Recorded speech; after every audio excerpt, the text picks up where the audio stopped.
Praise the Lord. Hallelujah. ప్రభుకే సమస్త మహిమ ఘనత ప్రభావాలు కలుగునగాక. క్రీస్తునందు దేవుని బిడలకు మీ అందరికీ నిండు వందనాలమ్మ. వందనాలు బ్రదర్. మరి నన్ను ఆహ్వానించిన దైవ సేవకునికి నిండు వందనాలండి. అన్నకి నా హృదయపూర్వకమైన వందనాలు. ఉపవాస ప్రార్థన ద్వారా ఎన్నో ఉపయోగాలు ఉన్నాయి. నేను చెప్పాల్సిన వర్తమానం వేరుగా ఉంది, కానీ ఊరికే 2-3 మాటలు ఉపవాసాన్ని గురించి చెప్తానే. ఈ రోజుల్లో ఉపవాస ప్రార్థన అంటే అసలు ఇష్టం ఉండట్లా కొంతమందికి. ఎందుకంటే మరి ఎందుకో తెలియదు నాకు కూడా. కానీ ఒకటి మాత్రం నిజం, ఉపవాసము ద్వారా గొప్ప మేలులు జరుగుతాయి. ఎగ్జాంపుల్, మనతో దేవుడు కొన్నిసార్లు ఇసికిపోతాడు మనం వేసే యథవేశాలకి. నా మాటలు మా దేవుడు గుంటూరులో ఏం దొరికిద్ది? మీకు అర్థమైపోయింది. హల్లెలూయా. మాకు ఏది దొరికిద్దాం అదన్నీ పెడతాం, అంతే కదా. మాది అనకాపల్లి అయితే బెల్లం పెట్టేవాడిని, మాది గుంటూరు కదా, అందుకని వస్తా అదే తెస్తాను. ఏంటో మరి నేను భలే మిమ్మల్ని భలే సంతోషపరచాలని వస్తానండి. మంచి మాటలు చెప్పి అంటే తిట్టకుండా అనుకుంటాను, నా వల్ల కావట్లేదు. ఏంటంటారు ఏంటో తెలీదు, వినండి. అందుకని మా కారం ఎక్కువ దొరికింది కాబట్టి కొంచెం కారం కూడా మీరు కూరలో కారం వేసుకోరా. హల్లెలూయా. నాకు తెలిసి ఏ కూరలోనైనా కారం లేదంటే అది టేస్ట్ ఉండదు. కారం ఉప్పు సమపాళ్ళలో పడితే యమ టేస్ట్ ఉంటుంది, అవును కదా. అట్లాగే వాక్యంలో మరి అప్పుడప్పుడు ఈ కూడా పడాలి. నేను అనేది ఏమిటంటే, మనతో దేవుడు చాలాసార్లు ఇసిగిపోతాడా లేదా మనం వేసే నాకు చెప్పాడు ఏదో యథవేషాలకి. కానీ మనుషులకి ఎవరికి తెలీదు మనం వేసే వేషాలు ఎవరికి తెలుసు? దేవుడికి ఒక్కడికే తెలుసు. పైకి భలే ఉంటాం. ఈ యథవేషాలకు తట్టుకోలేక అప్పుడప్పుడు దేవుడు బాధించే వారికి అప్పచెబుతాడట, తట్టుకోలేక. ఇప్పుడు ఎవరున్నారండి? ఫిలిష్తీయులు ఎవరున్నారు? మాకు ఎవరున్నారు? అమాలేకీయులు. మమ్మల్ని ఎవరు బాధిస్తారని. మీ ఇంటికి ఒక కోడలు వస్తే చాలు, తెక్క కుదిరిద్ది. సరైన కోడలు రావాలి అమాలేకీ కుటుంబంలో నుంచి. మీ ఇంటికి ఒక అల్లుడు వస్తే చాలు ఫిలిష్తీయుల్లో నుండి, అవునా? ఇక చూడు మన పని ఎలా ఉంటుందంటే అలా ఉంటుంది. అంటే చెబుతున్నాను, మాకు శత్రువులు ఎక్కడి నుంచి వస్తారు, మమ్మల్ని ఎవడు బాధిస్తాడు అనుకోవచ్చు. బాధించే వారికి చాలాసార్లు దేవుడు మనల్ని అప్పగించేస్తాడు. అది ఏ రోగమో భోగమో దేనికో దానికి, అప్పులకో దేనికో. అప్పుడు ఉపవాసం ఉండి పశ్చాత్తాపంతో ఏడిస్తే ఆయన చెయ్యాలనుకున్న కీడు చెయ్యక మేలు చేస్తాడట. చూసారా? మన మన వస్త్రములు కాక మన హృదయాన్ని చింపుకోవడం అంటాడు. వస్త్రాలంటే పైవేషం.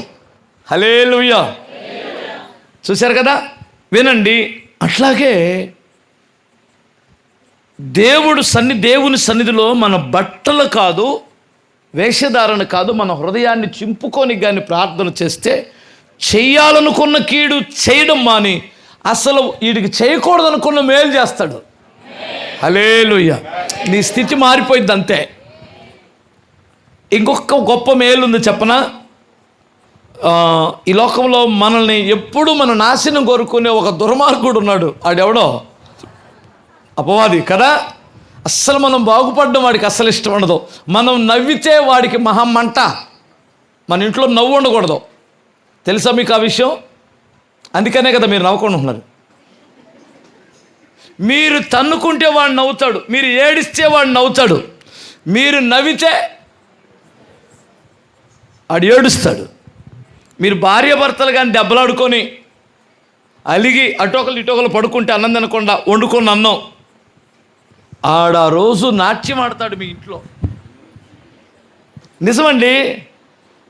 కాసేపు ఆగిన తర్వాత ఎవరో ఒకరు సమాధాన పడిగలే అన్నం తిందులే అని పెట్టిందనుకో, అబ్బా నా ప్లాన్ సక్సెస్ అవ్వలేదనుకుంటాడు.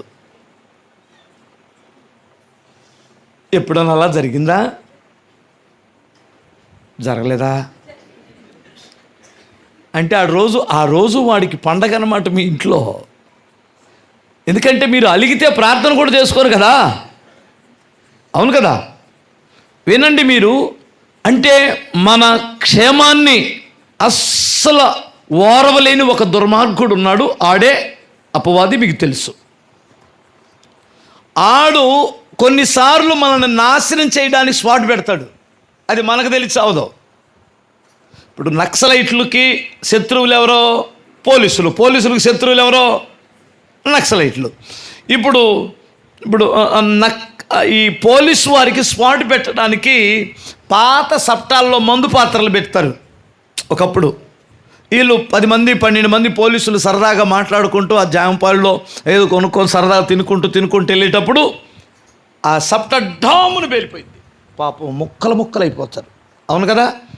అక్కడ మందు పాత్ర ఉందనే సంగతి తెలిస్తే ఆ పోలీసు వారు ఆ దారినైనా వెళ్తారా? అట్లాగే కొంతమందికి దుష్టుడు కొన్ని స్పాట్స్ పెడతాడు. అది 2014లో పెడతాడో, 2014 కదా, 2004లో పెడతాడో, 2025లో పెడతాడో, 6లో పెడతాడో తెలియదు, మనకు తెలుసా? ఇప్పుడు వాడు ఆల్రెడీ ఫిక్స్ చేసి ఉంటాడు. ఏంటి అయ్యి ఆ స్పాట్స్ ఎక్కడో, అది మీకు తెలీదు. అది యాక్సిడెంట్ ద్వారా పెడతాడో, నష్టాలు పెడతాడో, గొడవలు పెడతాడో, కోర్టు సమస్యలు పెడతాడో, మనం లాక్కోలేక చావాలి.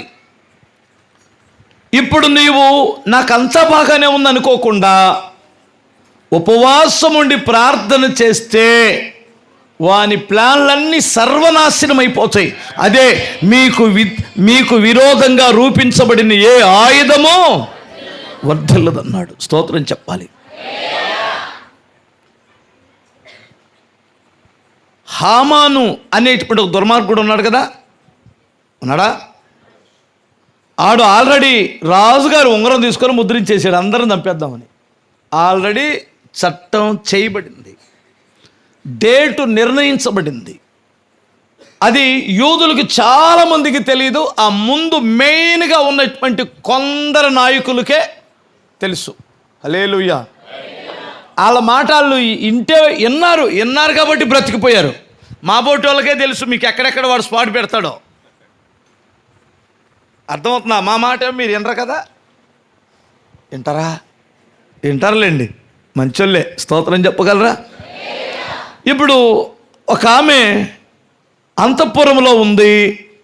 ఆమె దగ్గరికి వెళ్ళి గోని పట్టు కట్టుకొని వెళ్ళి నోటి మీద నోరేసుకొని చెప్పాడు, అమ్మ రాజుగారికి చెప్పమ్మంటే, నాన్నగారు నేను వెళ్ళకూడదు, ఇప్పుడు వెళ్తే నన్ను చంపినా ఆక్షేపం లేదు, లేదా నన్ను వదిలేస్తూ వస్తీలాగా నన్ను కూడా వదిలేయచ్చు, చాలా ప్రమాదం, అయినా నా జాతి కొరకు నేను తెగించి వెళ్తాను, కానీ మీరు నా కొరకు ఒక చిన్న పని చెయ్యాలి. మీరు 3 దినాలు ఉపవాసం ఉండి ప్రార్థన చెయ్యండి, నేను నా చెలికత్తెలు కూడా ప్రార్థన చేస్తాం. ఇది అసాధ్యం, ఆ దుష్టుడి చేతిలోకి వెళ్ళిపోయాం, కానీ దేవుడు దీని ద్వారా కార్యం చేస్తాడు. చూసారా? మీరు గమనించాలి.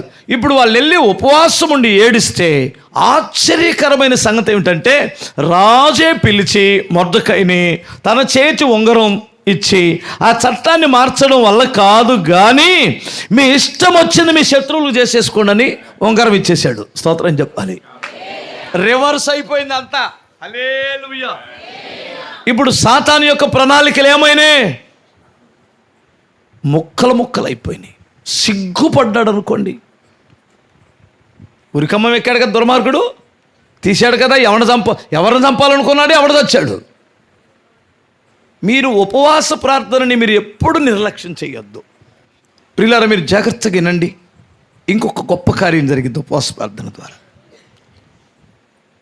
మీరు ఏ పనైనా ప్రారంభించే ముందు ఉపవాసం ఉండి ప్రార్థన చేయండి. హల్లెలూయా. మీరు ఏ పని ప్రారంభించినా దానికి ముందు రోజే ప్రార్థన చేయండి, అది విజయవంతమైద్ది. మనోళ్ళు అప్పుడు చేయరు, అంతా అయిపోయి నష్టం వచ్చి తన్నులు తిన్న తర్వాత అప్పుడు ఉపవాస ప్రార్థనలో. ఎప్పుడు ముందా లాస్ట్ చేయాలా? హల్లెలూయా అన్న. కృపా మినిస్ట్రీస్ ప్రారంభించే ఆ రోజుల్లో మాకేమీ లేదు. చిన్న రేకుల చెట్టు అద్దెకి తీసుకుని ఉన్నాను. వండుకోవడానికి పాత్రలు కూడా లేవు ఆ టైంలో. రియల్ 2006 అది. అదో పెద్ద చరిత్రలేండి. మేమందరం, నాతో ఉన్న కొంతమంది పిల్లలు, యవనస్తులు, లేదా మా తమ్ముడు కూడా ఉన్నాడు అప్పుడు. ఎక్కడ అది వాడపల్లి అని ఒకటి ఉంటుంది, మీరు వెళ్ళి ఉండొచ్చేమో. వాడపల్లి ఏటి పక్కన ఒక గుహ ఉంది. ఆ గుహలో 5 రోజులు అక్కడే ఉన్నాం, రాత్రి పగల్లో. ఇంకా ప్రార్థన కూడా స్టార్ట్ చేయలేదు, స్తోత్రం చెప్పాలి. అక్కడ 5 రోజులు దేవుని సన్నిధిలో ఏడ్చి మొర్ర పెట్టుకొని, అర్థమవుతుందా? అప్పుడు వచ్చి రోడ్డు మీద టెంట్ వేసి పెట్టాను ఆ ఆదివారం. స్తోత్రం చెప్పగలరా? నేను నమ్ముతానండి, నా దేవుడు ఆ ప్రార్థన, ఆ కన్నీటిని దేవుడు చూశాడు. బిగ్గరగా స్తోత్రం చెప్పాలి. ప్రారంభంలోనే నీ ప్రార్థన, ఉపవాస ప్రార్థన ఉంటే నీ జీవితం గొప్ప సక్సెస్ అవుతుంది. హల్లెలూయా. ఓకే, ఇప్పుడు ఇది దేవుడు చేసే ఉపవాస ప్రార్థన ద్వారా చేసే 3 కార్యాలు అన్నట్టు నేను చెప్పాను. ఓకే, దీన్ని గుర్తుపెట్టుకోండి. ఏంటి చెప్పండి? దేవుడు కూడా కొన్నిసార్లు నీతో ఇసిగిపోయి, నీ కొడుకుతో ఇసిగిపోయి, నీ భర్తతో ఇసిగిపోయి నిన్ను బాధించే వరకు అప్పచెబుతాం అనుకుంటాడు. కొన్నిసార్లు నీ ఉపవాస ప్రార్థనకి దేవుడు ఏం చేస్తాడు? మనస్సు మార్చుకుంటాడు, మనసు మార్చేసుకుంటాడు. భలే మంచి మనసు అయింది. మనలాగా ఒకే కఠినంగా ఉండడు ఆయన. హల్లెలూయా. ఆయన నిన్న నేడు ఒక రీతిగానే ఉంటాడు, కానీ ఆయన మనసు మాత్రం మార్చేసుకుంటాడు. హల్లెలూయా. సాతాను గాడు చేతుల నుంచి కూడా తప్పించబడతాం, మనకు విజయవంతమైన కార్యాలు చూస్తాం. సరే, ఈరోజు నేను మీతో చెప్పాలనుకున్న మాట ఏమిటంటే, అన్న, ఎంత ఉపవాసం ఉన్నా, ఎంత ప్రార్థన చేసినా, ఎంత కన్నీరు విడిచినా నా కష్టాలు ఎందుకు పోవట్లేదు? ఇలాంటి ఆలోచన ఎప్పుడన్నా వచ్చిందా? రాలేదా? నాకు కూడా వచ్చింది చాలాసార్లు. పైపెచ్చు భక్తి చేసే మనకేమో అన్ని శ్రమలు వస్తాయి. దుర్మార్గంగా ప్రవర్తించే వాళ్ళు ఏమో భలే ఉంటారు కదా. వాళ్ళకి ఏ బాధలు ఉండవు, ఏ కష్టాలు ఉన్నట్టు ఉండవు. నేను అలాంటి వాళ్ళని చూసి బాధపడి చాలా కాలం క్రితంలో, ఇప్పుడు కాదు, ఓ పాట రాశాను, ఒక చరణం పెట్టాను పాటలో. విశ్వాస పోరాటములో ఎదురాయే శోధనలు, లోకాశలాలసడిలో సడలితి విశ్వాసములో. ఇలా అనిపించింది, నాకు అర్థం కాదు. దేవుడికి ఏమైనా న్యాయం ఉండదా? దేవుడికి ఎందుకు ఇలా చేస్తారు? ఎందుకు అలా మనకి చాలా కష్టాలు వస్తున్నాయి, నిందలు వస్తున్నాయి, అవమానాలు వస్తున్నాయి, ఆర్థిక ఇబ్బందులు, అనారోగ్య పరిస్థితులు. మనం ఎంతో భక్తి కలిగి ఉన్నాం, దేవుని జీవం కలిగిన దేవుడిని నమ్ముకున్నాం, ఎందుకంటే ఇలా జరిగిద్ది అని మీకు ఖచ్చితంగా నాకు తెలిసి ఒకరికరకి అలా అనిపించి ఉండొచ్చు.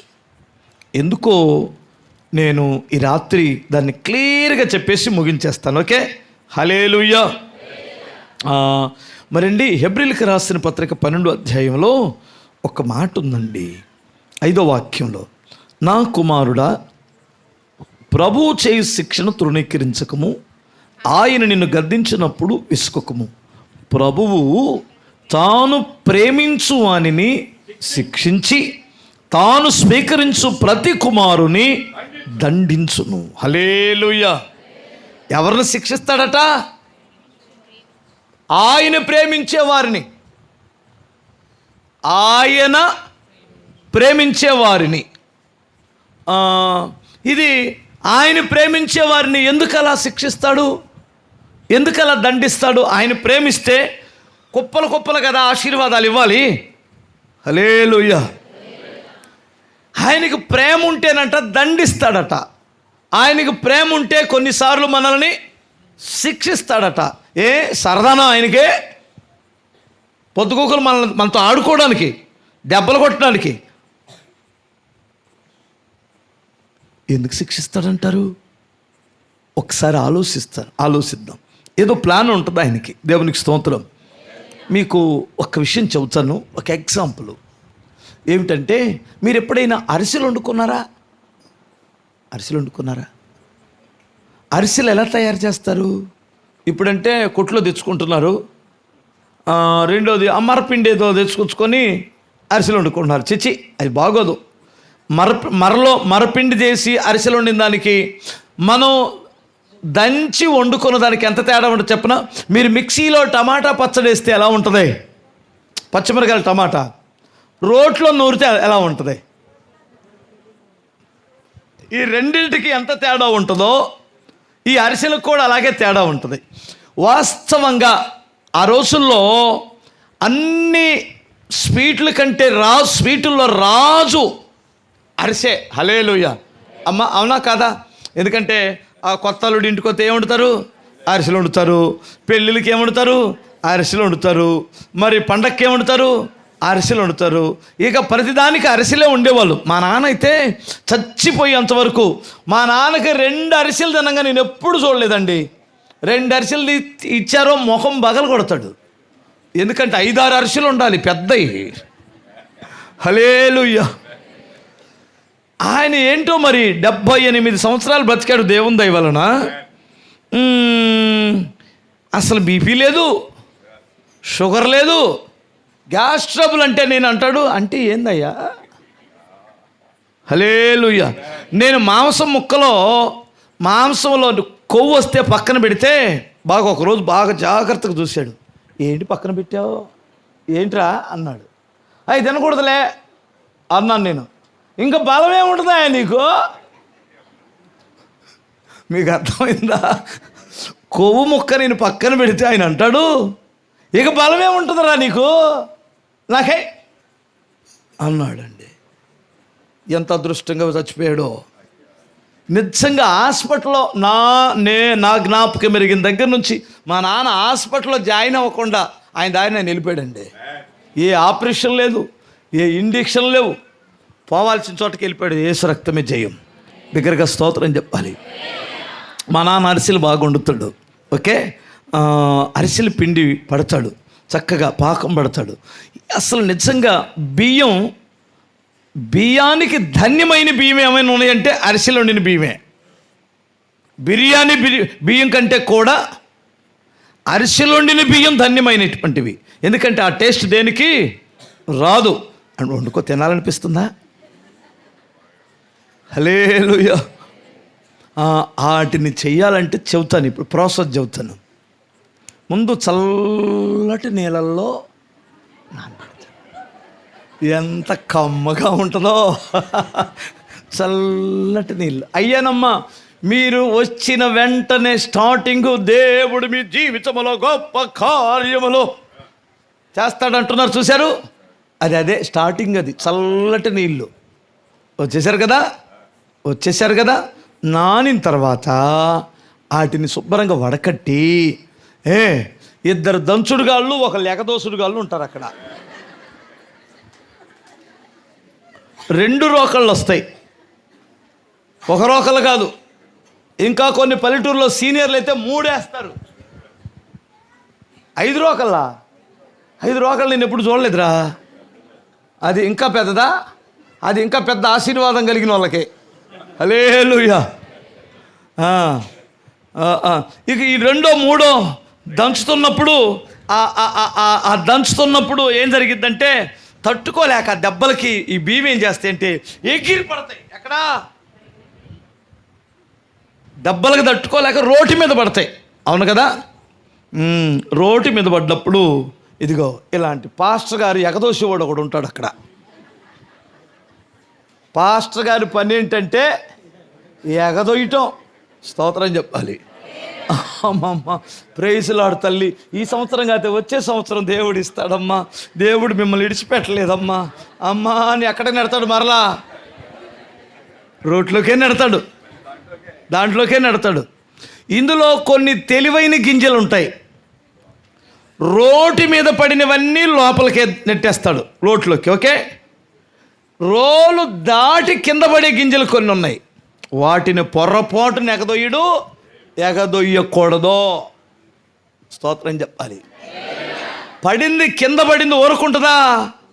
పైదానికి సలహా ఇచ్చింది, ఇంకొక గంటావంటే ఇక్కడికి వచ్చి పడతావు, అస్సలు నాకు ఎంత ప్రశాంతంగా ఉందో అని చెప్పింది. ఇది రోటి మీద నుండి కింద పడిన గింజది. దీని బిల్డప్ మామూలుగా ఉండదు. కింద పడాను అనుకోదు, ఏదో శ్రమలన్నీ తప్పించుకొని గొప్ప అబ్బా ఇదనుకుంటుంది. ఈ పైన దంచబడేవి వాటికెళ్ళి కర్మగదాలుగా చూస్తే అయ్యేనా ఏమట్టుందని ఇందాక నేను పాట పడినట్టు ఉంటుంది. స్తోత్రం చెప్పగలరా? మొత్తం మీద ఏడు సంగతి ఏమైందో చెప్పనా? పొద్దున్నే ఈ పాడైన గింజలేంది ఇన్ని చింది పడ్డాయని ఒక ఆమె చీపురి గడ్డ తీసుకొచ్చి ఊడ్చి వేయాల్సిన దగ్గర వేస్తుంది. దెబ్బలో దెబ్బ తెలుసు కదా మీకు? అదేనండి పెంట పోగు అంటారు కొంతమంది. అది బాగుంది, పెంట పోగులే వేస్తారు. దాని బ్రతుకు అందుకొరక నియమించబడింది. దీనికి ఇంతటితో ఆగిందా? ఈ దంచబడుచున్నటువంటి ఆమె దంచుతుంటే మరలా మధ్యలో ఇంకొక ఆమె వచ్చింది, పెద్దక్క.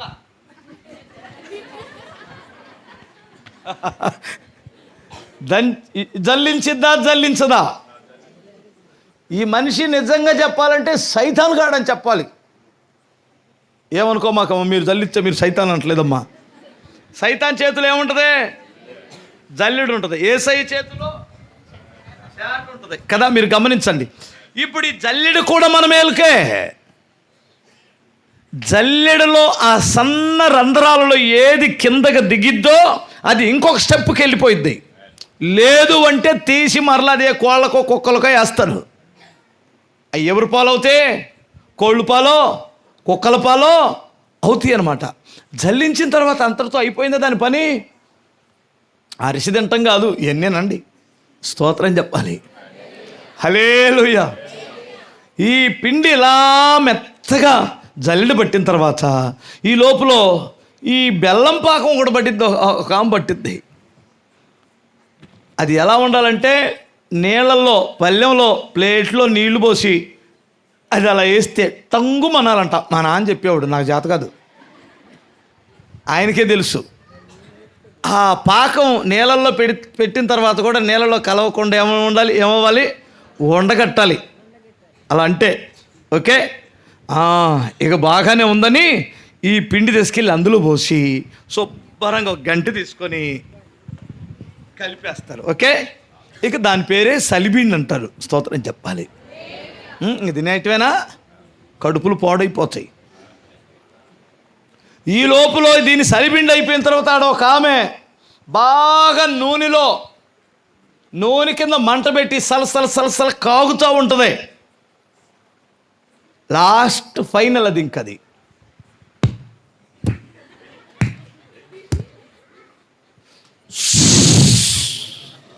ఇంకా తర్వాత శబ్దాలు ఉండవు, క్రియ ఉంటుంది. పరిశుద్ధాత్ముడు వచ్చిన వెంటనే అంటారు కదా, పొద్దుగూకులు అంటున్నాడు. దాని అర్థం ఏంటి? ఓవర్ యాక్షన్ కాదు, ఏమనుకో మాకే. స్తోత్రం చెప్పగలరా? స్టార్టింగ్లోనంటే సురసుర అన్నదన్న, ఏడు నుంచి ఆడికి ఎగిరింది. ఇప్పుడు పొద్దుగూకులు ఎగిరి అందరం దొక్కుతుందేంటి మరి? పొద్దుగూకులు అది ఓవర్ యాక్షన్ అంటారు. ఏమనుకోద్దే. స్తోత్రం చెప్పాలి. ఒకసారి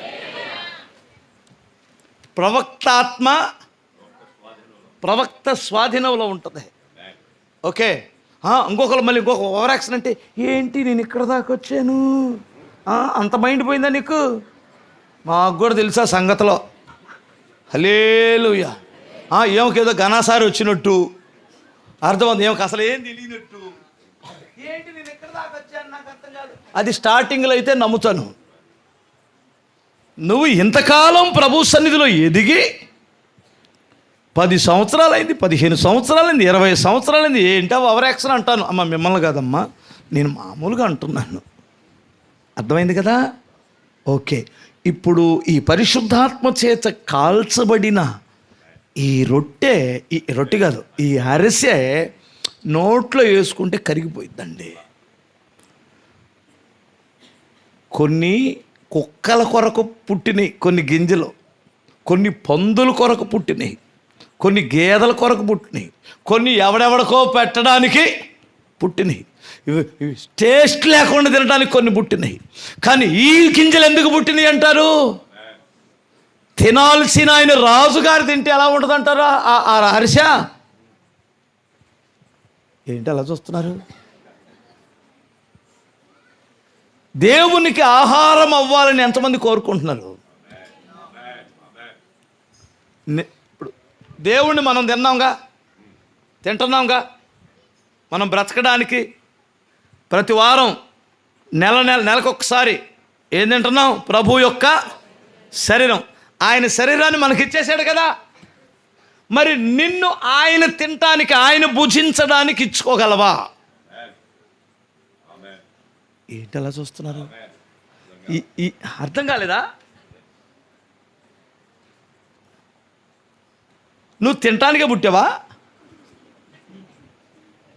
నువ్వు ఆహారముగా మారడానికి ఎప్పుడైనా ఆలోచించావా? స్తోత్రం చెప్పండి. ఇప్పుడు దేవుని యొక్క ఉన్నత ఉద్దేశం ఏమిటంటే, నేను మీ కొరకు ఆహారముగా మారితే నీవు నా కొరకు ఆహారముగా మారుతావా? ఏంటి అలా చూస్తున్నారు? ఇష్టం ఉందా అలాగూ? ఈ పాస్టర్ గారు ఏంటి ఇలా చెబుతున్నాడు? ఈ ఉపవాస ప్రార్థనలో తండ్రి ఏమన్నా దర్శనం చూపించాడేమో, కళలు ఏమన్నా చూపించాడేమో, దేవుడు ఎట్నుండి ఆశీర్వాదాలు రాబోతున్నాయో చూపిస్తాడు అనుకుంటే, ఇదేంటి నాయన అరిసెలు అంటాడు, దంచడం అంటాడు, ఎకదో ఇటు అంటాడు, తల్లిడు పట్టడం అంటాడు, మాకేం అర్థమై సావట్లేదు. ఆశలన్నీ అడి ఆశలు అయిపోయినాయి ఏంటి లాస్ట్ రోజు అనుకుంటున్నావా? హల్లెలూయా. 3 రోజులు బ్రతికితేనేమండి ఆయనకు ఆహారం అయితే ఎంత బాగుంటుందో బిగ్గరగా స్తోత్రం చెప్పాలి.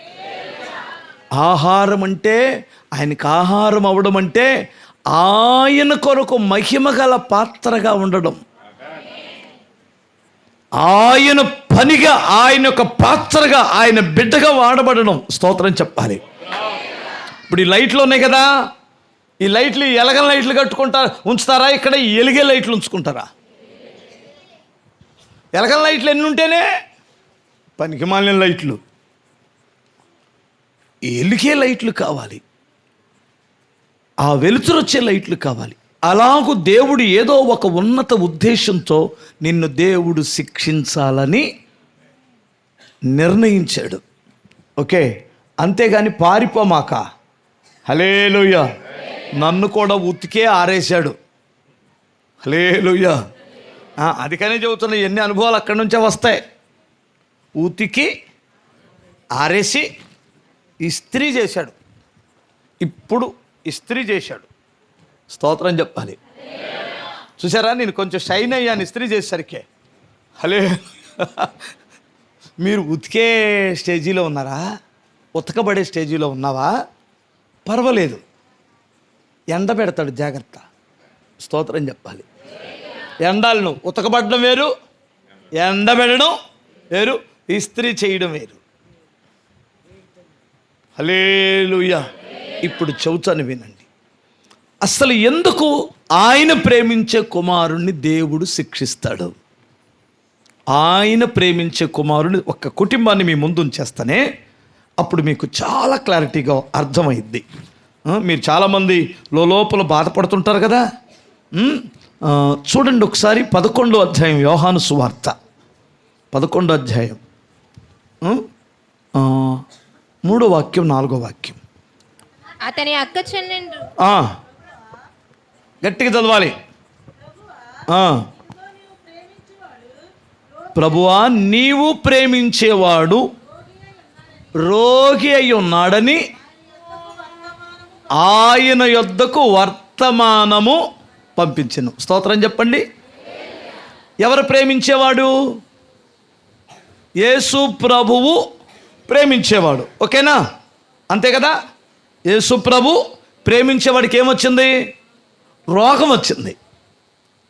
ఇప్పుడు యేసు ప్రభు వారు ప్రేమించేవాడికి ఆ ఇంట్లో రోగం వస్తే ఆ లక్క చెల్లెళ్ళ గురించి కూడా రాయబడి చూడండి. మార్తను ఆమె సహోదరి అయిన మరియను ఆయన ప్రేమించెను. అంటే ఇప్పుడు ఆ ఇంట్లో మొత్తం ఎంతమంది ఉన్నారు? 3 ఉన్నారు. 3 పేర్లు చెప్పి ఆ 3ను కూడా యేసు ప్రేమించాడు అని రాయబడి ఉంది. కానీ ఈ ప్రేమించే కుటుంబానికి ఏం జరిగిందో ఒకసారి మీరు ఆలోచించండి. యేసయ్య ప్రేమించిన ఈ కుటుంబానికి ఆయనకేమో రోగం వచ్చింది. ఆయనకు రోగం వస్తే వీళ్ళకి సంతోషం వచ్చిందా? కుటుంబంలో ఏంటి చెప్పండి? దుఃఖమే కదా. ఏ రోగం అది? మరణకరమైన రోగం వచ్చింది. నాశనానికి నడిపించే రోగం వచ్చింది. పాడైన రోగం, మాయ రోగం. అర్థమవుతుందండి? డబ్బులు తినే రోగం. ఇప్పుడు వీళ్ళకి దుఃఖమా సంతోషమా? ఇప్పుడు గమనించాలి.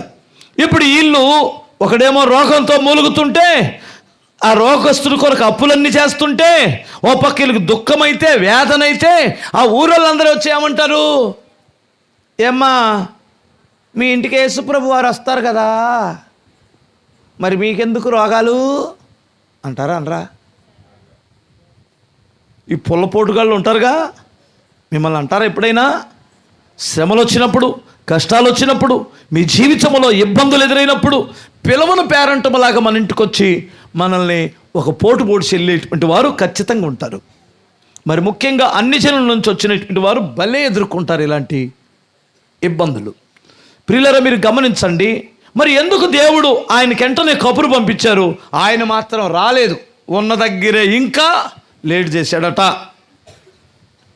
ఇక్కడ గమనించండి, మీరు ఆలోచించండి. ఈ లోపల ఆయన చచ్చిపోయాడు, పాతి పెట్టేశారు. ఇక్కడ నేను అర్థం చేసుకుంది ఏమిటంటే, మీరు కూడా అర్థం చేసుకోవాల్సింది ఏమిటంటే, ఎంతసేపటికి యేసు లాజరును ప్రేమించెను, యేసు మరియను ప్రేమించెను, యేసు మార్తను ప్రేమించెను. లాజరు యేసును ప్రేమించెను, మార్త యేసును ప్రేమించెను, మరియ యేసును ప్రేమించెనని రాయబడి ఉందా? చూసారా? మీరు కూడా గమనించాలి. హల్లెలూయా. వన్ సైడ్ ప్రేమ ఇది. దేవుడు మనల్ని ప్రేమిస్తున్నాడు. నిన్ను దేవుడు ప్రేమించి నీ వ్యాపారాన్ని దీవించాడు, నీ ఉద్యోగాన్ని దీవించాడు, నీకు బిడ్డలనిచ్చాడు, గతి లేని నిన్ను దీవించాడు దేవుడు. దీవించలేదని చెప్పగలవా?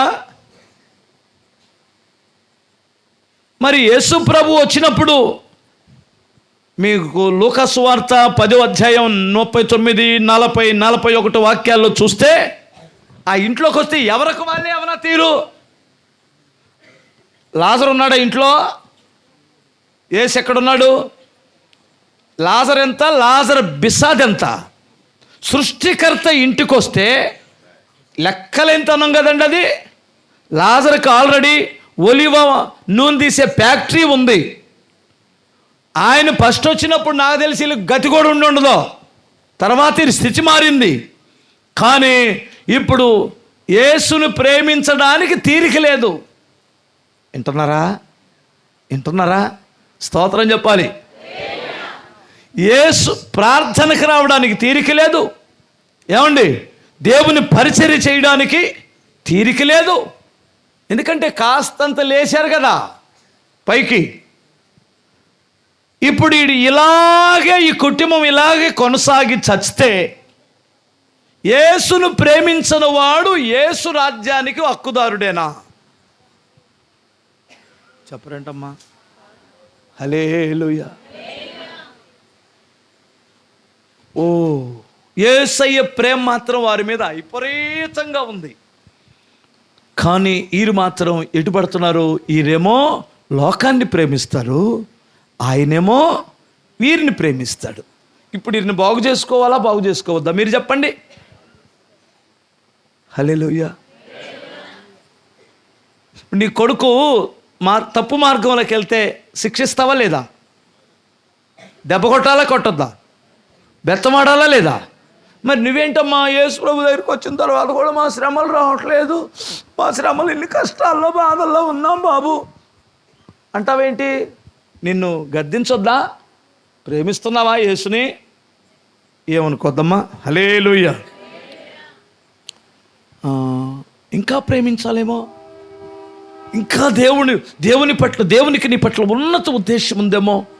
ఇప్పుడు శిక్ష వచ్చిన తర్వాత ఆ ఇంట్లో 3 అద్భుతమైన కార్యాలు నేను గ్రహించాను. స్తోత్రం చెప్పాలి. లేటుగా వచ్చేసరికి చచ్చిపోయాడు. ఆయన వచ్చాడు. ఎక్కడ పాతి పెట్టారని చెబితే పలానా దగ్గర పాతి పెట్టామన్నారు. ఆయన వెళ్ళాడు. ఇదంతా మీకు తెలిసిన విషయమే. ఆ సమాధి రాయి తొలగించి లాజరు బయటికి రమ్మన్నాడు. తేలిక బ్రతికించేసుకున్నాడు ఆయన్ని. అస్సలు రిస్క్ తీసుకోలేదు. హల్లెలూయా. అక్కడికి వెళ్ళి తప్పుకోండి, 7 అడుగులు ఇటు వేయండి, చెబుతాను అందరూ. 3 అడుగులు ముందుకేయండి, ఇట్లా వేయండి, ఇలా తప్పుకోండి, ఇట్లా అండి చెబుతాను. ఎగస్ట్రాలు ఏమైనా చేశాడా? మనోళ్ళు చేసే గారడీలు చూస్తుంటే నాకు కూడా ఆశ్చర్యం వేస్తుంది.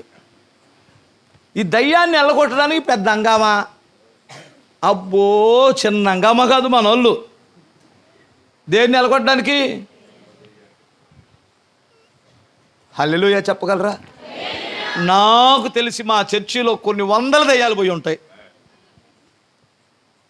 స్టార్టింగ్లో నేను యేసు ప్రభువుని నమ్ముకున్న కొత్త అండి, 3 నెలలు 4 నెలలు అయిందండి.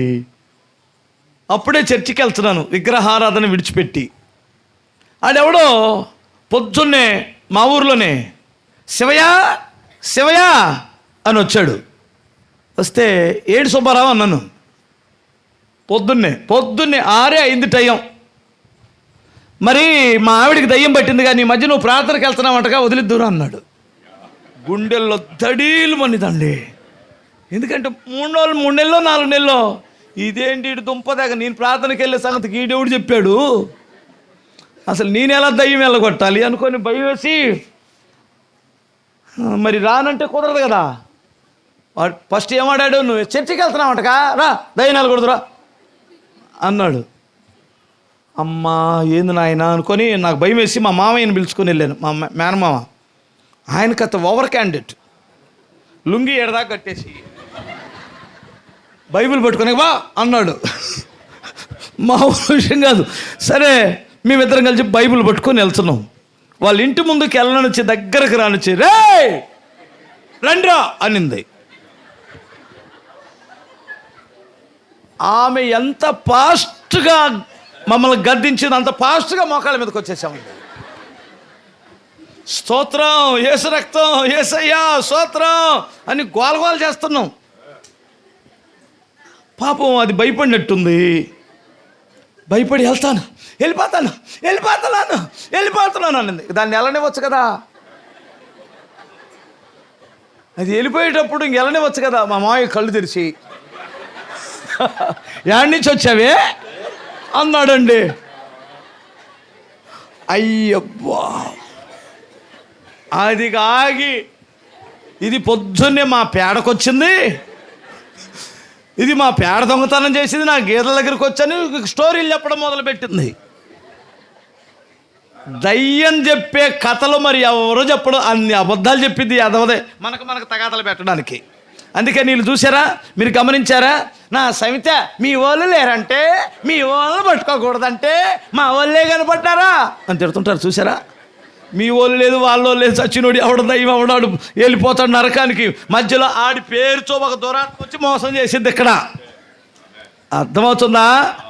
మాకు అది తెలియక మా మామయ్య ఓవర్ యాక్షన్కే మరలా రేజ్ అయిపోయిందండి అది. అమ్మా, అప్పుడు మరలా ఎగురుతున్నది విజయ పతాకం అని లేచాం. మరలా మొత్తం మీద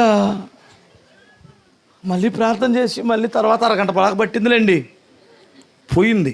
అప్పుడు నిర్ణయం తీసుకున్నా నేను, దయ్యాన్ని ఏమీ కదిలించకూడదు, స్తోత్రం చెప్పాలి, దాని దారినది వెళ్ళనివ్వాలి. అవునా? మీ ఇంట్లో కుక్క వచ్చింది అనుకో, దాని దారిని వెళ్ళనివ్వచ్చు కదా, వాకి కనిపించాలి. ఇలా అంటే ఏం చేసిందో మీరు చెప్పండి. చేయాల్సింది చేసి వెళ్ళింది అది. ఛాయ్ అని వాకిట్లో కొంచెం సైడ్కి వస్తే అంతే కదా. వాకిట్లో నుంచొని కర్ర తీసుకొని ఇట్లా అన్నాం అనుకో, నీకు పెళ్లి చేసిపోయింది. ఓవర్ యాక్షన్ ఎవరైనా చేస్తారా దయ్యాలు కొట్టినప్పుడు? ఇప్పుడు మన వాళ్ళు అలాంటి యాక్షన్లే చేస్తున్నారన్నా. అస్సలు ఏదో ఈయన పెద్ద హీరో అయినట్టు, ఏనే పై నుంచి ప్రత్యక్షత లేదో వచ్చినట్టు, ఈయన పెద్ద బలవంతుడు అయినట్టు ఈ ఓవర్ యాక్షన్ ఎందుకు? యేసు నామంలో కదా అది పోయిద్ది, మన నామంలోనా? ఈ సింపుల్గా చెప్పిసావరు కదా. హల్లెలూయా. మరి దానికి ఈ నూనె ఒకప్పుడు ఇది విశాఖపట్నం తీసుకెళ్ళి అక్కడ రాస్తే అక్కడ చేతబోళ్ళు పోయినాయి అంట, ఇక్కడ బాలేదా? ఇవన్నీ కథలొద్దు, రియల్గా స్ట్రైట్గా యథార్థంగా ఉండాలి. ఓకే, ఆయన ఏం చేయలేదు, ఊరికి రారా అన్నాడు, లాజరు రామ్మన్నాడు, వచ్చేసాడు కదా. వచ్చిన తర్వాత వాళ్ళందరూ కలిసి కృతజ్ఞత కూడికి పెట్టుకున్నారు. 12వ అధ్యాయంలో కృతజ్ఞత కూడికి పెట్టుకున్నారు. స్తోత్రం చెప్పాలి. మన వాళ్ళు కృతజ్ఞత కూడికి పెట్టుకునే అలవాట్లు ఏమైనా ఉన్నాయా? ఉంటే చేతులు ఎత్తండి. భోజనాలు పెడతారా? ఎవరు డబ్బులు పెడతారు? అవును, కొంతమంది దశంభాగాలన్నీ దాచిపెట్టి కుటుంబ ప్రార్థనలు భోజనాలు పెడతారంట కదా, వాళ్ళు బాగుపడరు. నిజం. ఏ నెలకా నెల దశంభాగం సన్నిధికి వెళ్ళిపోవాలి. అవును కదండి. నీ సొంతది ఏమన్నా దాతృత్వం కలిగి ధర్మకర్తవైతే నీ సొంత డబ్బులతో బిర్యానీ పెట్టుకో, ఏమంటారు? సంవత్సరం అంతా ఆడికి వచ్చిన దశంభాగం తీయడు, ఈ డబ్బులన్నీ పోగేసి మంచి బిర్యానీ తెచ్చి అందరికి దాతృత్వం చేస్తాడంట కదా. వాళ్ళకి ఆశీర్వాదం ఉండదు, మీకు తెలియక అలా చేస్తే చేయకండి ఇక నుండి. స్తోత్రం చెప్పాలి. మీకు అర్థమవుతుందా అమ్మా? నచ్చితే ఈ మాటలు మీకు నచ్చాలని నాకెందుకు? మిమ్మల్ని మెప్పించడానికి వచ్చాను నేను. సృష్టికర్తను ఒక్కడిని మెప్పిస్తే చాలు, మీరందరూ బాగుపడినట్టే. బిగ్గరగా స్తోత్రం చెప్పాలి.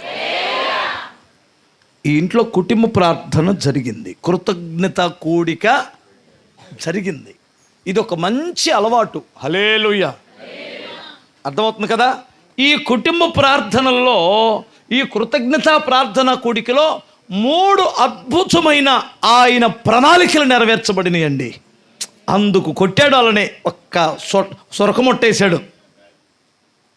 సావు దెబ్బేం కాదు మీరు అనుకున్నట్టు, మనకు కూడా కొన్ని దెబ్బలు తగులుతాయి, శిక్షిస్తాడు. కానీ ఆయన ప్రణాళికలు నెరవేరాలని కొడతాడు అంతే.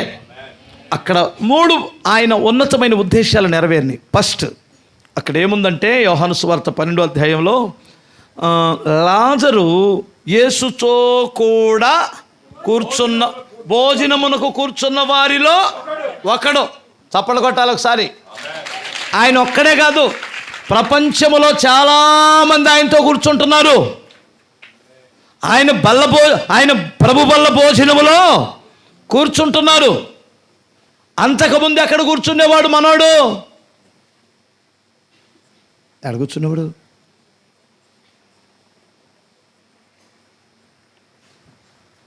పేకాట దగ్గర కూర్చున్నాడేమో. ఎక్కడ? సారాకోట దగ్గర,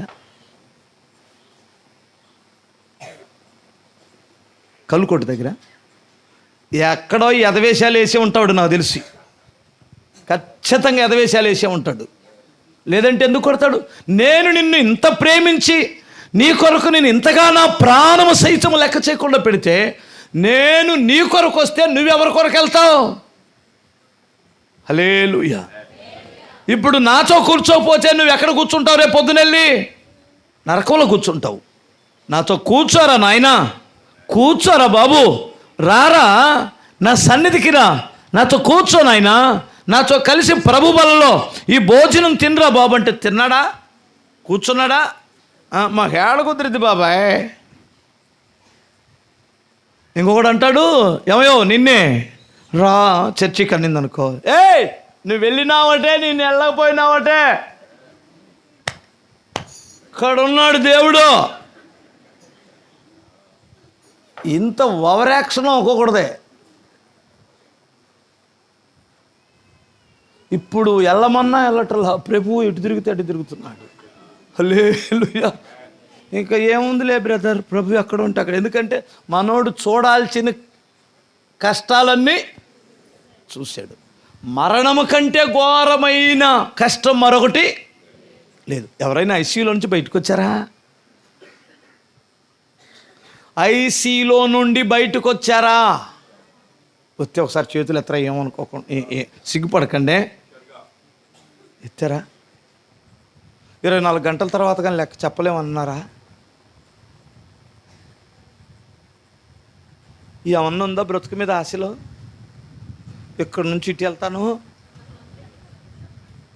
ఇంటికి వెళ్తాను, నా బిడ్డను చూసుకుంటాను, లేదో తండ్రి బ్రతికితే మాత్రం నేను నీ సన్నిధి విడిచిపెట్టను ప్రభువా అనుకున్నామా? అనుకుని ఉంటారు కదా. కరోనాలో ఎంతమంది వెళ్ళొచ్చారంటారు? పోయినోడు పోగా ఉన్నోడు ఊపిరి ఆడకపోతే వాడికి పట్టపగిలే సుక్కలు కనపడ్డాయి. మీరు గమనించండి ప్రియులారా, మీరు ఆలోచించండి. ఆ స్థితికి వెళ్ళి వచ్చిన తర్వాత యేసుతోనే కూర్చున్నాడు. ఇక్కడ యేసుతో కూర్చున్నవాడు, ఈ భోజన పంక్తిలో కూర్చున్నవాడు రేపొద్దున పరలోకంలో కూర్చోబెట్టాలి అండి. అది ఆయన ప్రణాళిక. ఇక్కడ కూర్చోలేనివాడు అక్కడ కూర్చోడు. ఇక్కడ నీ కూర్చోవడానికి తీరిక లేదంటున్నావు కదూ, చర్చికి రావడానికి తీరిక లేదంటావు, ప్రభు బలలో పాల్గొన్నావు. ఏమండి, అసలు బాప్తిస్మమే తీసుకోలేదు. బాప్తిస్మం పొందనటువంటి వాడు ఆయనతో భోజనం ఎలా చేస్తాడు? అమ్మ, మీలో ఎవరైనా బాప్తిస్మం పొందనటువంటి వారు ఎవరైనా ఉంటే చేతులు ఎత్తరా, ఏమనుకోను. ఇప్పుడు ఇవ్వలే, మీకు చేతులు జోడించి బ్రతుకులాడుతున్నాను. మీరు వెంటనే బాప్తిస్మం పొంది ప్రభు భోజనంలో కూర్చోండి, రేపు పరలోకంలో కూర్చుంటారు. ఎప్పుడొచ్చినా దేవుడు నీకు సిగ్గుపడవు. నువ్వు ఇక హల్లెలూయా. హరి దేవుని పిల్లలందరూ ఆ పరసంబంధమైన భోజనం చేస్తుంటే నువ్వెందుకు పక్కకి వెళ్ళిపోతున్నావు? అయ్యయ్యో అయ్యయ్యో, ఎంతకాలం వెళ్తావు? దేవుడు నిన్ను ప్రేమిస్తున్నాడు, దేవుడు నిన్ను ప్రేమిస్తున్నాడు. ఈ లాజరుకు వచ్చిన మారు మనసు నీకు అవసరమా? లాజర్ లాంటి మారు మనసు పగస్సును కూడా రాకూడదు. హల్లెలూయా. తెలుసా, లాజర్ లాంటి మారు మనసు పగస్సుడు కూడా రాకూడదు. చావు దెబ్బ తగిలి మారు మనసు పొందాడు. ఆ మారు మనసు వద్దు. వాక్యమునకు పట్టబడి సంతోషముగా హల్లెలూయా. నపుంసకుడు ఎలా మారు మనసు పొంది రక్షణ పొందాడు చూశారండి? ఎంత మంచోడండి. హల్లెలూయా. చాలామంది అయ్యలారా మేమేమి చెయ్యాలి? ప్రభు అయిన యేసునామం బాప్తిసం పొందప్పుడు నీవును నీ ఇంటి వారికి రక్షణ వచ్చింది అన్నాడు. ఈ ఉపవాస కూటాల్లోనైనా ప్రభుతో కలిసి కూర్చుంటారా? భోజనం చేస్తారా? ఇంకొక మాట చెబుతానే, హల్లెలూయా చెప్పగలరా? ఆ లక్క ఒక ఉంది మార్చ, ఆమె ఉపచారము చేయుచుండెను. స్తోత్రం చెప్పగలరా? మరియమ్మ మీద ఏమన్నా పోటీ పెట్టుకుంది ఇప్పుడు? అంతకుముందు పోటీ. ఫస్ట్ పిలిచారు కదా వాళ్ళ ఇంటికి, ప్రభువా నీకు చింత లేదా? దాన్ని పంపించవచ్చు కదా. మార్తో అనేకమైన పనులు పెట్టుకొని తొందరపడుతున్నావు, కానీ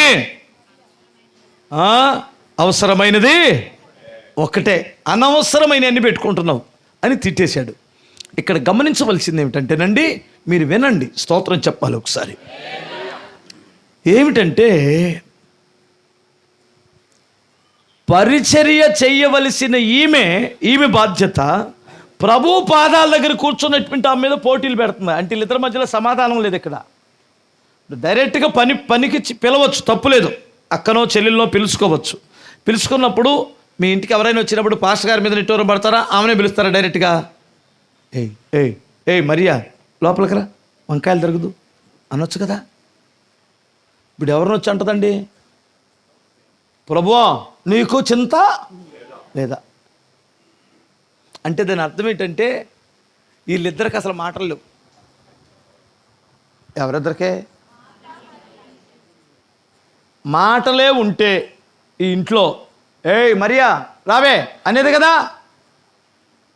హల్లెలూయా. మీ ఇంట్లలో కూడా చాలాసార్లు యేసుప్రభుని నమ్ముకొని ప్రార్థన చేస్తూ భక్తి చేస్తూ ఇన్ని సంవత్సరాల నుంచి ప్రభువులు ఎదుగుతూ భార్యాభర్తలు మాట్లాడుకోకుండా పిల్లలను తడికలుగా పెట్టేవాళ్ళు ఉన్నారు కదా. ఉన్నారా లేరా? రేయ్ అన్నం పెట్టానని చెప్పు. ఆడెళ్ళి నానాయ్ అమ్మ అన్నం పెట్టిందంట. దాని నోరు ఏమైందంట?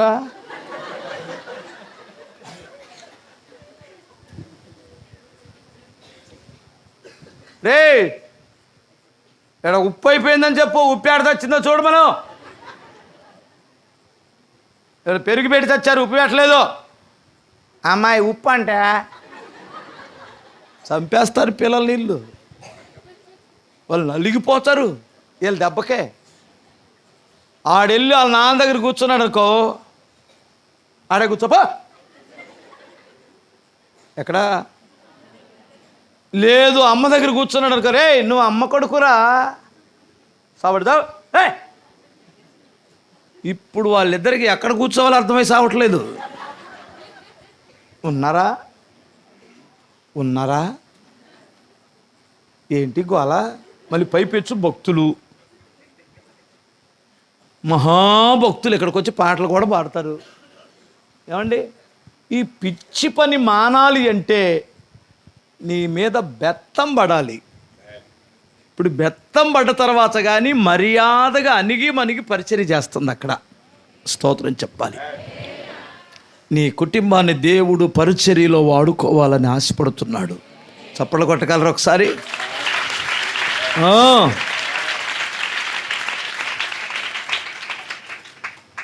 ఎందుకంటే పరిచర్యకి నువ్వు అవసరం. నీకు ఆ టాలెంట్ ఉంది. నువ్వు సాంబార్ పెడితే సూపర్గా ఉంటుంది. నువ్వు వంకాయ కూర వండితే తిరిగి ఉండదు. నువ్వు పచ్చడి నూరేమంటే సూపర్గా ఉంటుంది. అవును కదా? అసలు నీలో చాలా చాలా టాలెంట్స్ ఉన్నాయి. కానీ దేని కొరకు వాడుతున్నావు? ప్రభు సేవ కొరకు వాడుతున్నారా? చెప్పరేంటమ్మా? హల్లెలూయా. పరిచర్య చేస్తున్నారా? దైవ సేవకులతో కలిసి మైకు పెడుతున్నారా? దైవ సేవకులతో కలిసి పట్ల బరుస్తున్నారా?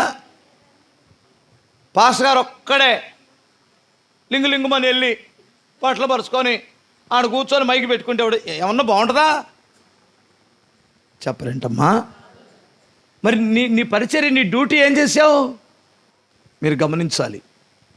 ఈమె మర్యాదగా పరిచర్య క్రమంలోనికి వచ్చేసింది.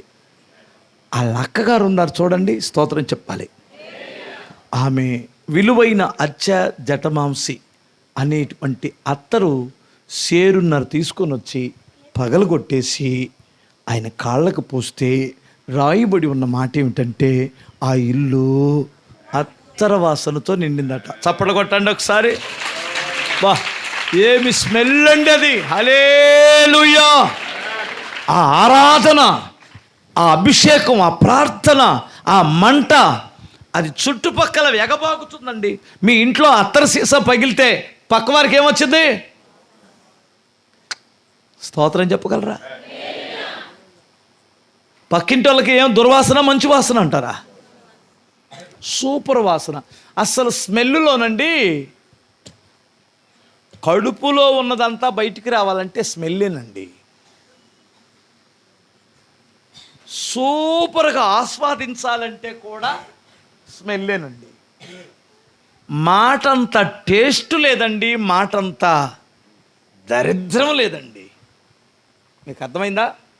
ఒకళ్ళ మాట్లాడితే సూపర్ టేస్ట్గా ఉంటుంది. స్తోత్రం చెప్పాలి.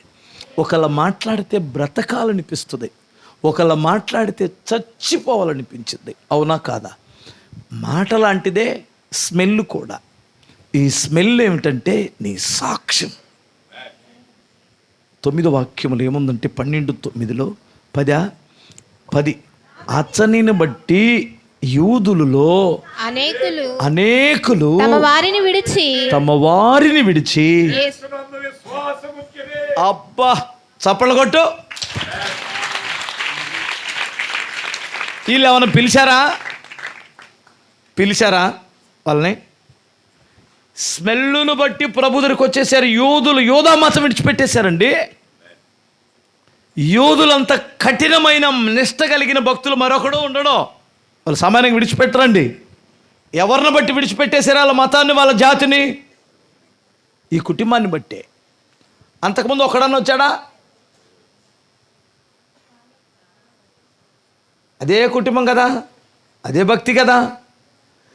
లాజరు చచ్చి బ్రతకకు మునుపు ఎవడైనా ప్రభు దగ్గరికి రాగలిగాడా అంటే మనోడు ప్రభువుని నమ్ముకున్నాడు కానీ ప్రభుతో కూర్చోడు. మన పెద్దక్క ప్రభు గొప్పోడని చెప్పింది కానీ ఆయన కొరకు ఇంత పరిచర్య కూడా చేయదు. ఈమె కూడా ప్రభు మా దేవుడు, మా గొప్ప దేవుడు అంటది కానీ ఆరాధన చేయదు, ఏది ఖర్చు పెట్టదు.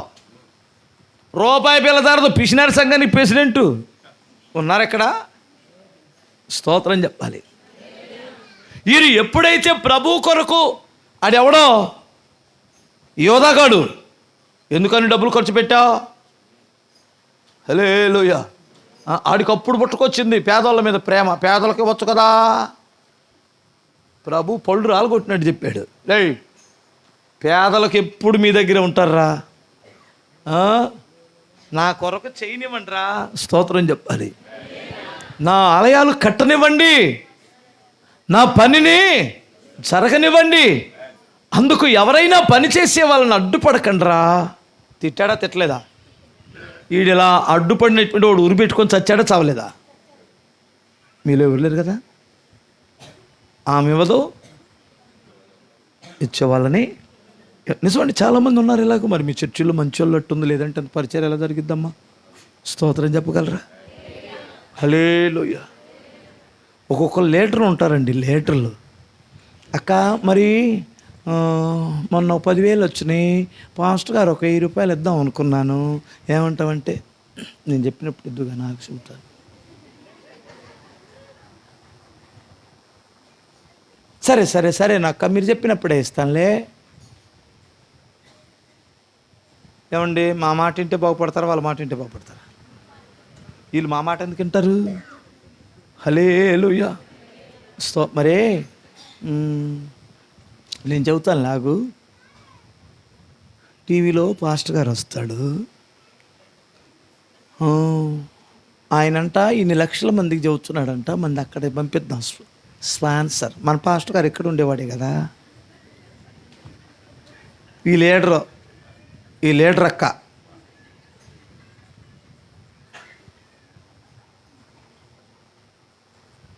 అమ్మ, నిండు వందనాలమ్మా. స్తోత్రం చెప్పగలరా? నీ కొమ్మను నువ్వే నరుక్కున్నట్లేదు ఇది, అవునా కాదా? నీ ఇల్లును బాగు చేసుకోవా? నీ కారే ఇంటిని తాటాకులు కప్పుకోవా? నీ చర్చి సంగతి ఏంటి నాకు అర్థం కాదు, పిచ్చి మొహమా? మరే వాళ్ళ చర్చి చాలా బాగుంటుందంట, నీ చర్చి నువ్వు కట్టుకో. మరి నీ సంఘం కదా, నీ కొరకు కన్నీరు గార్చే సేవకులు కదా. మీరందరూ కలిసి, మీ పేటలందరూ, మీ చుట్టుపక్కల వారందరూ కలిసి కట్టుకున్నారు కదా. ఇది ఎంత సుందరంగా తయారు చేసుకోవచ్చు, మీకు అర్థమైందా? అక్కడెక్కడో చర్చి బాగుందంటావు, దీన్ని బాగు చేసుకోవచ్చు కదా, కాదా? హల్లెలూయా. 2 చేతులు చెప్పండి. వాళ్ళు మారారు, ధారాళమైన మనసు వచ్చేసింది. ఆ ఇల్లు అత్తర్వాసనతో నిండింది. ప్రజలు తండోపతండాలు వీరి సాక్ష్యాన్ని బట్టి వస్తున్నారు ప్రభు దగ్గరికి.